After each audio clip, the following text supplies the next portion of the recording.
Friends, welcome to my TET classes. Friends, आज हम पढ़ेंगे पृथ्वी और हमारा जीवन, जो क्लास 6 की बुक है। फ्रेंड्स, सेकंड पेपर जो लोग देना चाहते हैं उनके लिए ये बुक बहुत ही ज्यादा इंपॉर्टेंट है। ये बुक मेरे हिसाब से जो 6-7 की बुक है उससे भी ज्यादा इंपॉर्टेंट है, क्योंकि यहाँ के हर एक टॉपिक से आपको प्रश्न सीटेट में आया हुआ नजर आएगा। आज देखिए हम पढ़ने वाले हैं पार्ट 8, जिसका नाम है भारत का धरातल। तो आइए अपने वीडियो पे अब आ जाते हैं। तो देखिए, आपने बहुत अगर लॉन्ग जर्नी की होगी तो आपने देखा होगा कि कहीं आप गर्त वाले क्षेत्र में पहुंचते हैं, सड़कें आपकी नीचे होती है और कहीं ऊपर, तो ये आपका धरातल है। और आपने ये देखा होगा कहीं ऊपर तो कहीं नीचे ये कंडीशन बनी हुई है। और ये कंडीशन सिर्फ एक छोटे एरिया में नहीं है, आप जितनी जर्नी करते हैं उतने में नहीं है, वरन पूरे पृथ्वी पर इसी तरह का है। कहीं कहीं ऊंचे पहाड़ आपको दिखाई देंगे तो कहीं कहीं इतने गहरे गड्ढे जो पानियों से ढके रहते हैं। तो इसी आधार पर पृथ्वी के जो धरातल है, जो हमें दिखाई देता है, जिसपे हम जीवन अपना व्यतीत करते हैं, केवल उसको लेंगे और उसे यहाँ पे 4 भागों में बांटा गया है। कहा जा रहा है कि आधार पर धरातलीय स्वरूप, यानी कि उसके बनावट के आधार पर धरातल को 4 भागों में बांटा गया है। कौन कौन से वो भाग है? उत्तर का पर्वतीय भाग, मध्य का मैदानी भाग, दक्षिण का पठारी भाग और है तटीय मैदानी भाग। यानी कि पूरे भूभाग को, भारत के भूभाग को 4 भागों में बांटा गया है। अब इसके बारे में थोड़ा थोड़ा दिया गया है, इसे भी देख लेते हैं। और फ्रेंड्स, यहाँ से भी आपके क्वेश्चन आए हैं इस बुक से भी, तो आप इस बात पर गौर कीजिएगा कि आप यहाँ से कोई मिस न होने पाए आपसे कोई चीज। देखिए, यहाँ पे दिया है वह आकृति जो आसपास के क्षेत्र से बहुत ऊंची हो और जिसका आधार बहुत चौड़ा और शिखर नुकीला हो, पर्वत कहलाता है। तो ये आपका उत्तर का पर्वतीय भाग आता है। दिया है कि भारत की उत्तरी सीमा में लगी हुई एक विशाल पर्वत श्रृंखला है, इसे हिमालय के नाम से जाना जाता है। हिमालय का अर्थ हिमधनालय है, यानी कि बर्फ का घर। और यहाँ पे देखिए, इस हिमालय क्षेत्र को भी 3 भागों में डिवाइड किया गया, तो जिसमें आपका पहला आता है हिमाद्री। हिमाद्री देखिए, हिमाद्री पर्वत के उत्तर की ओर सबसे ऊंची श्रेणी है। अगर हम इसे आपको मैं यहाँ पे दिखाती हूँ, देखिए यहाँ पे ये जो आपका एरिया है यही आपका हिमाद्री है। इसे 3 भागों में इस पूरे एरिया को डिवाइड किया गया, जिसमें आपका पहला आता है हिमाद्री, दूसरा आता है मध्य हिमालय, तीसरा आता है शिवालिक श्रेणियां या पर्वत श्रेणियां। तो यहाँ पे देख रहे हैं, अब इसको अगर हम क्रम से देखें तो ये उत्तर है और ये दक्षिण। तो ऐसी कंडीशन में ये उत्तर आता है, फिर इसके दक्षिण में आपका मध्य हिमालय आता है और मध्य हिमालय के दक्षिण में आता है शिवालिक। तो यहाँ पे यही चीज बताया जा रहा है कि जो उत्तर की हिमालय पर्वत की उत्तर की ओर सबसे ऊंची श्रेणी, और ये जो हिमाद्री श्रेणी है ये सबसे ऊंची है श्रेणी है। और कहा जा रहा है कि जो संसार का ऊंचा शिखर इसी श्रेणी में पाया जाता है, एवरेज, जिसकी ऊंचाई 8,850 मीटर है।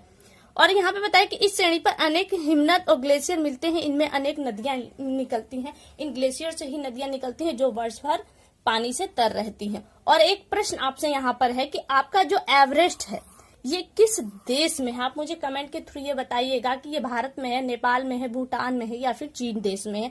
यानी कि एवरेस्ट शिखर आपका किस देश में है ये मुझे आप बताइएगा। यहाँ पे ये क्लियर है कि ये किस श्रेणी में है, तो ये आपकी हिमाद्री श्रेणी में है। फिर आगे दिया है लघु या मध्य हिमालय। यहाँ पे चित्र के थ्रू भी देखते चलिए।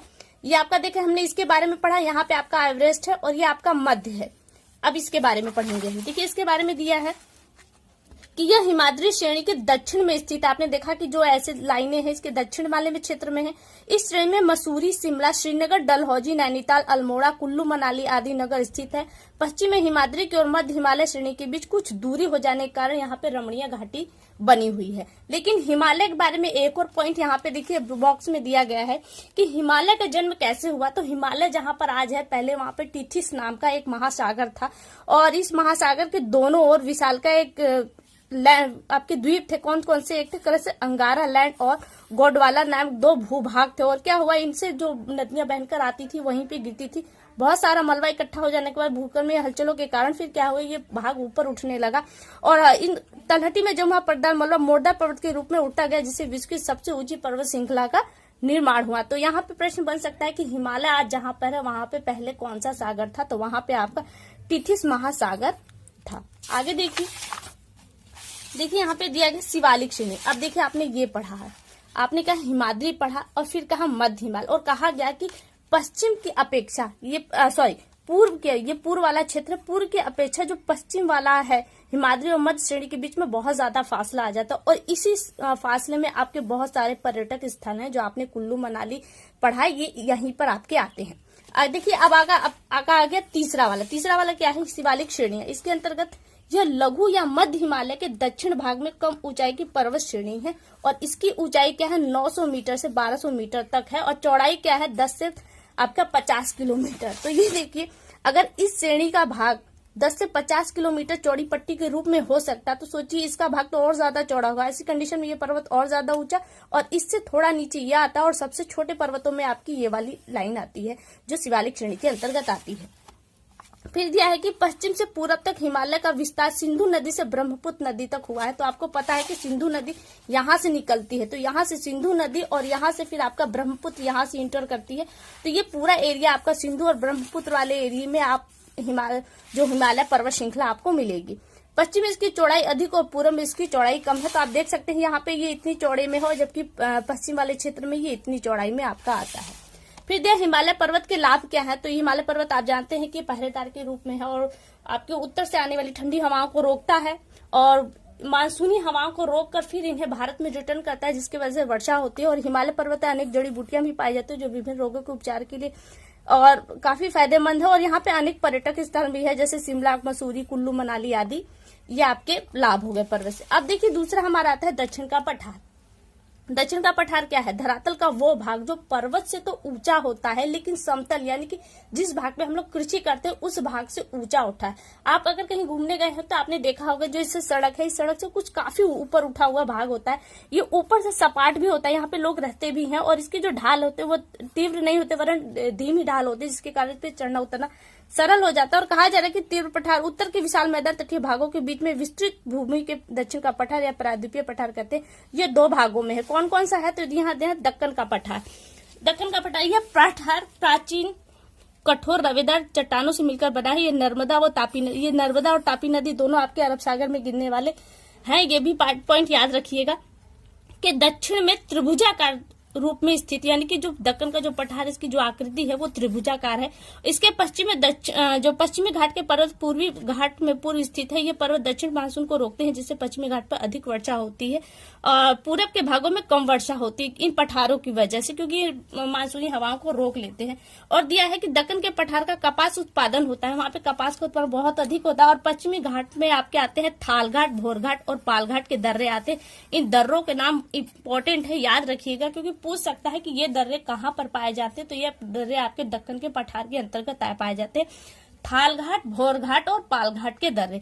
और इनसे होकर पूर्वी भाग में पश्चिमी तट के लिए रेल मार्ग जाते हैं। महाराष्ट्र के ज्वालामुखी से निर्मित एक लावा का पठार भी वहां पर स्थित है।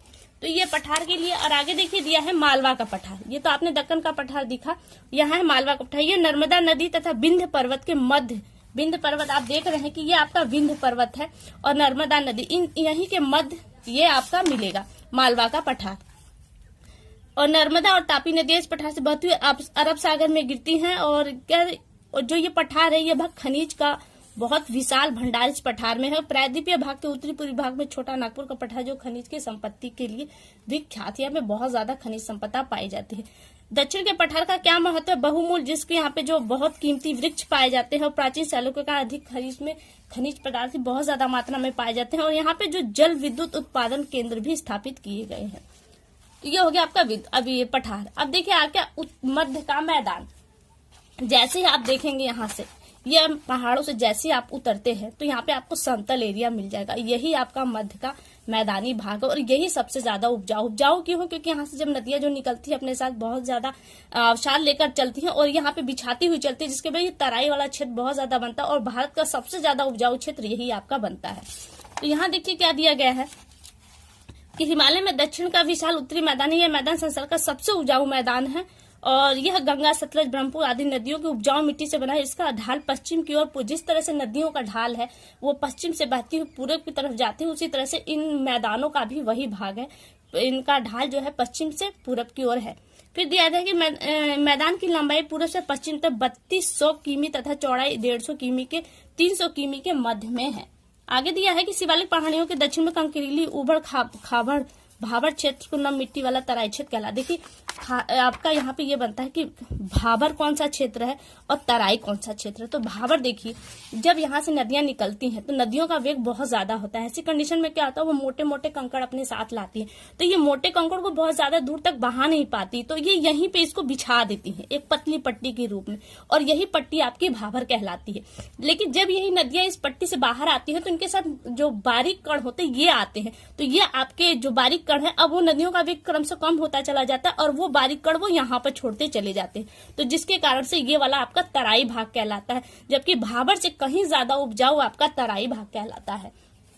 आगे देखिए, तराई क्षेत्र में घने जंगल पाए जाते हैं, इनको साफ करके भूमि की खेती में प्रयोग में लाया जाता है। यहाँ कौन कौन सी फसलें उगाई जाती है, तो यहाँ मक्का, गेहूं, चावल, जौ, गन्ना, बाजरा, कपास आदि की खेती की जाती है। भौगोलिक सुविधाओं के कारण इस क्षेत्र का विकास भी अधिक हुआ है, और आप देख रहे हैं कि यूपी का जो क्षेत्र है वो लगभग इसी में आता है, तो ऐसी कंडीशन में यूपी की सबसे ज्यादा जनसंख्या होना स्वाभाविक सी बात है कि भौगोलिक स्थितियां हैं तो यहाँ पे भीड़ भी ज्यादा रहेगी।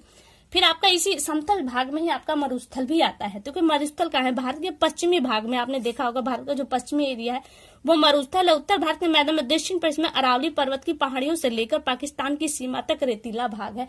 ये अरावली की पहाड़ियां ही है जो मानसूनी हवा को आगे नहीं बढ़ने देती, जिसके कारण से वहां पे वर्षा नहीं होती। थार का फिर कहा है सीमा तक रेतीला भाग है, थार का मरुस्थल तथा महामरुस्थल कहते हैं, और इस क्षेत्र को थार का मरुस्थल या फिर महामरुस्थल कहते हैं। और यहाँ पे जो मौसम है शुष्क, गर्म और रेतीला, इसी कारण यहाँ वनस्पति की मात्रा बहुत कम पाई जाती है।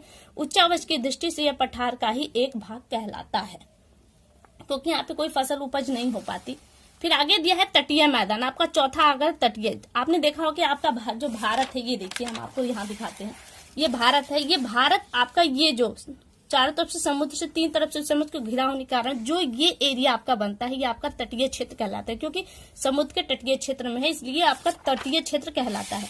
यहाँ दिया है कि पूर्वी भाग में समुद्र के बीच तटीय मैदान है, पश्चिम तट पर मैदान कम चौड़ा होता है। यहाँ पे कुछ ज्यादा चीजें जानने से अच्छा मैं आपको यहीं पे बता देती हूँ कि इस तरफ का जो ढाल है आपका तटीय क्षेत्र, ये खड़ंच ढाल है। ये जलयानों के हिसाब से देखें, पत्तनों के हिसाब से देखें तो ये उपयुक्त है, लेकिन फसलों के हिसाब से देखा जाए तो ये आपका कुछ खास पैदावार नहीं देता। वरन ये ढाल हल्का ढाल होने की वजह से यहाँ पे खेती बहुत ज्यादा उपजाऊ होती है। यहाँ पे कई तरह के वनस्पतियां, आपके जो मसाले हैं वो बहुत ज्यादा मात्रा में पैदा होते हैं। तो इन नदियों के यहाँ पे कौन कौन सी नदियां हैं, तो इसमें महानदी, गोदावरी, कृष्णा, कावेरी आदि नदियों के डेल्टाएं भी इस क्षेत्र में आपको पाए जाते हैं। पूर्वी तटीय मैदान में चावल की उपज अच्छी होती है और पश्चिमी तटीय मैदान में जो मैदान है वहाँ मसाले अधिक पाए जाते हैं, और पूर्वी तट में आपके फसलें पैदा होती हैं। और यहाँ पे कुछ पॉइंट है, ये आपके लिए नहीं है। और यहाँ पे ये बॉक्स देखिए, यह गंगा यमुना का मैदान नदियों द्वारा लाई गई मिट्टी से बना है। गंगा यमुना का जो मैदान हमने आपने यहाँ पे देखा, ये मैदान आपका गंगा और यमुना द्वारा बहाकर लाई गई मिट्टियों से बना है ये वाला मैदान। और आगे बताया जा रहा है कि समुद्र तटीय मैदान समुद्र की नदियों के द्वारा कटाव से बना है। अगला पॉइंट है, पहाड़ों के बीच से जो रास्ते बने हैं उन्हें दर्रा कहते हैं। ये दर्रे होते क्या है जानते हैं, बहुत विशालकाय पत्थर होते हैं और भूकंपीय हलचलों की वजह से इनमें दरार पड़ जाती है और ये थोड़े आपस में दूर हो जाए, दूरी इतनी बन जाती है इनके अंदर कि इनमें सड़क का निर्माण हो जाता है और यहाँ से आवागमन स्टार्ट हो जाता है। तो ये आपके कहलाते होते तो हैं दर्रे, लेकिन आवागमन के सहायक भी हो जाते हैं। अगला है, पर्वत के बीच जहाँ खड़े ढाल वाले भाग होते हैं उन्हें घाट कहते हैं। कहीं कहीं घाट दर्रों जैसे होते हैं जिनमें होकर आने जाने का मार्ग बनता है। अगला पॉइंट है, समुद्र में मिलने से पहले जमीन में कम ढाल के कारण नदी का जल कई शाखाओं में बहने लगता है। ये त्रिभुजाकार भू भाग डेल्टा कहलाता है। आपने पढ़ा भी होगा, देखा होगा कि जब नदियां समुद्र में गिरती है, मान लीजिए ये आपका समुद्र है, तो नदियां जब बहती है तो ये अवसाद जमा करती चली जाती है। तो अवसाद जमा करने के कारण क्या होता है, इनका मुंह बंद हो जाता है, जिसके कारण ये कई शाखाओं में बढ़ जाती है। तो यही एरिया आपका डेल्टा कहलाता है। और भारत का सुंदरवन का डेल्टा सबसे ज्यादा फेमस डेल्टा है। यहाँ पे सुंदरी नामक वृक्ष पाए जाते हैं। आगे एक पॉइंट दिया है कि शिवालिक श्रेणियों के दक्षिण में कंकड़ पत्थर के एकत्र होने से निर्मित पूरब से पश्चिम तक फैली पतली पट्टी को भाबर कहते हैं। ये मैं आपको बता चुकी हूँ। नीचे दक्षिण में तराई तर जमीन को पेटी कहते हैं। यहाँ देखिए आपका टॉपिक समाप्त होता है। प्रश्न उत्तर है जो हमारे लिए नहीं, यहाँ हमारे लिए अगर कुछ बचता है तो यहाँ सही उत्तर का चुनाव है। दिया है कि एवरेस्ट शिखर कहाँ है। आप आपकी जो हिमालय है उसकी 3 श्रेणियां हैं। एक है हिमाद्री श्रेणी, शिवालिक श्रेणी और मध्य हिमालय श्रेणी। तो आपका एवरेस्ट किस में है, तो आपका एवरेस्ट है हिमालय श्रेणी में। मुझे कमेंट के थ्रू आप ये प्रश्न जरूर बताइएगा कि एवरेस्ट किस देश में स्थित है। दूसरा है, हिमालय स्थित है भारत की पूरब दिशा में, उत्तर दिशा में, दक्षिण दिशा में। आपने देखा हो कि जो हिमालय हमारा है वो हमारे उत्तर दिशा में स्थित है। तो यहाँ से ऑप्शन आपका ये सही बनता है। अगला प्रश्न है, अधिक खनिज पाया जाता है पर्वतों में, पठारों पर, मैदानों में? तो सबसे अधिक खनिज पदार्थ आपको पठारों में ही मिलता है।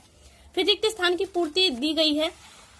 पहला है इसमें दक्षिण का पठार उत्तरी मैदान में से स्थित है। किधर है? तो उत्तरी मैदान के दक्षिण में स्थित है। फिर दिया इसका आकार कैसा है? इसका आकार जो त्रिभुजाकार है, त्रिभुजाकार है। और दिया इस पठार का ढाल किधर है? जो आपका त्रिभुजाकार आकार है, ये पठार है, इनका ढाल किधर है? तो इनका ढाल आपका पूर्व से पश्चिम की ओर है। और दक्षिण के पठार में आपके क्या है? जल विद्युत उत्पादन, विद्युत उत्पादन केंद्र भी स्थित है। तो फ्रेंड्स आज के लिए केवल इतना ही। अगली वीडियो में आपसे बहुत जल्द मुलाकात होगी। तब तक के लिए नमस्कार।